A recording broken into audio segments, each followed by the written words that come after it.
The attention that has been given to our mom and our family will extend to all the families like ours who are in need. I wasn't planning to write tonight. Not after the 5 p.m. deadline slipped by without a word. Not with search crews still combing the Catalina foothills for the 9th straight day, moving carefully through arroyos and dry washes under a pale Arizona sun. Not with investigators reviewing digital ransom messages that seemed to arrive in waves, each one raising hope and dread in equal measure. And not with that second video still echoing in my mind, the one where Savannah says, steady and unwavering, "We will pay." But then my phone rang at 11:32 a.m. Eastern on Monday, February 10th, 2026. The caller was someone I've trusted since my early days in network news, a person who has shared green rooms and late-night edit bays with Lester Holt for decades.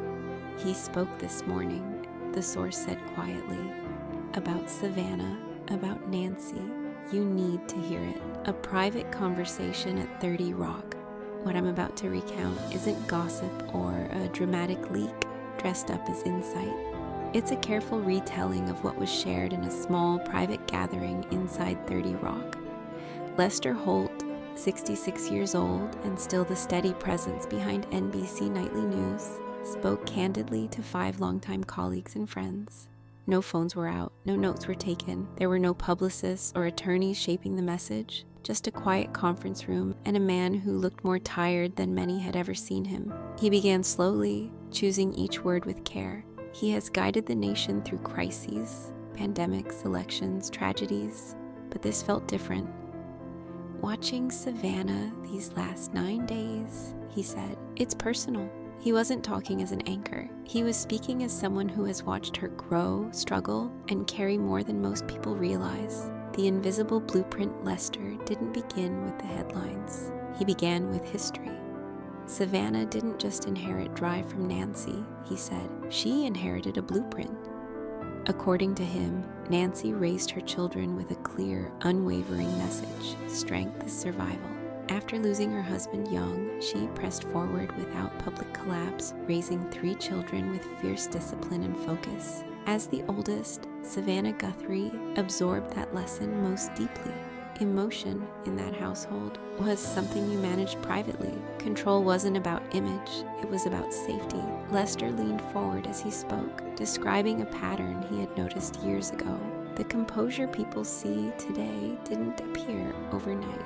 It was built over decades. That calm you see in her videos, he said softly, isn't performance, it's reflex. And reflexes, especially the ones taught early, don't disappear when life becomes unbearable. They take over, strength as second nature. He shared a story from years ago during a demanding election cycle at NBC. Savannah was already respected but still climbing toward the co-anchor chair. One afternoon, she received a call about a family health scare involving her mother. She stepped away briefly, returned within minutes, and resumed work without visible strain. When Lester quietly asked if she was okay, she smiled and replied, "Mom would tell me to focus on the job." Then she did exactly that. No extended conversation, no visible unraveling. That wasn't resilience, Lester reflected. That was training. Nancy, he explained, had raised a daughter who processes pain later, after the task is complete, and right now the task is clear: bring her mother home. Everything else, including fear, waits in the background. The structure behind the silence.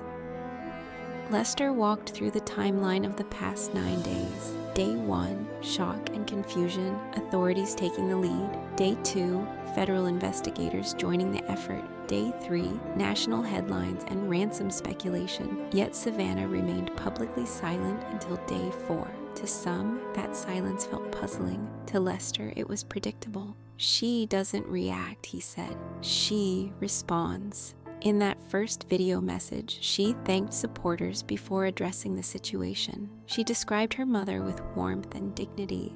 Only then did she ask for proof of life. It was structured, deliberate, almost like a carefully produced segment. Not cold, but controlled.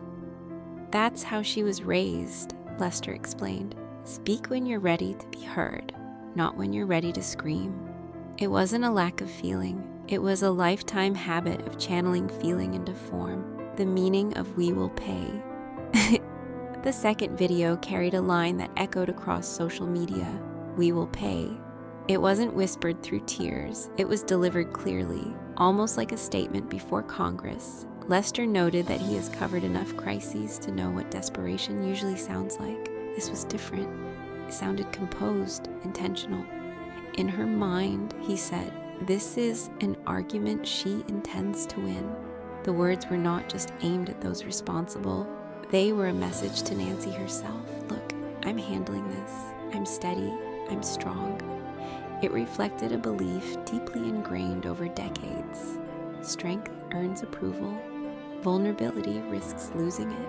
Lester suggested that Savannah isn't suppressing emotion because she lacks it. She's suppressing it because she believes composure is what her mother expects and what the situation demands. Love, expectation, and approval. At one point, someone asked whether Nancy would truly expect such unflinching strength from her daughter now. Lester paused before answering. "I think Savannah believes she would," he said carefully. "That belief matters more than reality." He recalled a difficult period during Savannah's divorce several years ago. After finalizing the separation, she reportedly told her mother. The response was direct: "Move forward, don't dwell." Savannah shared that story later with a quiet smile, as if the instruction itself gave her permission to breathe. Lester reflected on that memory with visible weight. "She's still looking for that permission," he said. Not permission to grieve, but permission to be enough without proving it.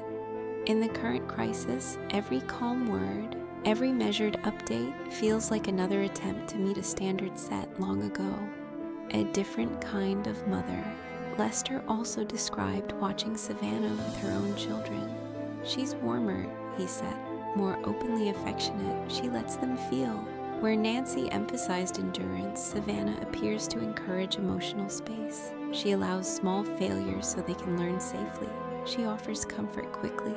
Lester called it a quiet evolution rather than rebellion, a subtle rewriting of inherited rules. Yet, in this moment of uncertainty, those old rules seem to have resurfaced. The urgency of the search, the pressure of public scrutiny, the weight of responsibility, all of it reinforces the instinct to stay unbreakable.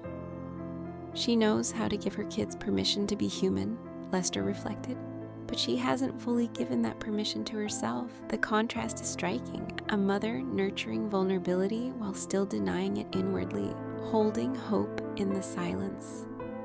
As the missed deadline passed and public updates slowed, tension deepened. Lester acknowledged the frustration many feel when days stretch without news. Yet he suggested that for Savannah, silence isn't avoidance, it's discipline. Waiting to gather facts before speaking again aligns with the principles she grew up with. Even her references to faith in the videos echo a familiar message. Stay strong, endure, trust that perseverance matters. Lester's final words that morning were quiet but firm. "If Nancy comes home, and we all hope she does, there will be more than a reunion," he said. "There will be a conversation that's been waiting for years. A conversation where strength isn't demanded, but simply recognized. Where love isn't conditional, but freely offered. The truth beneath the composure." What Lester Holt shared wasn't meant for headlines. It was a reflection from someone who has observed Savannah Guthrie up close for decades. The public sees composure and calls it courage. They see steadiness and call it leadership. Both are true. But beneath that calm is a daughter still navigating the expectations that shaped her. As the search continues and hope persists, perhaps the deeper story isn't only about endurance, it's about understanding the cost of always appearing strong. Tonight, as investigators work and loved ones wait, one truth remains steady. Behind every poised statement is a human being longing not just for resolution, but for reassurance. And maybe when this chapter closes, the most powerful words spoken won't be strategic at all. They'll be simple. You were always enough.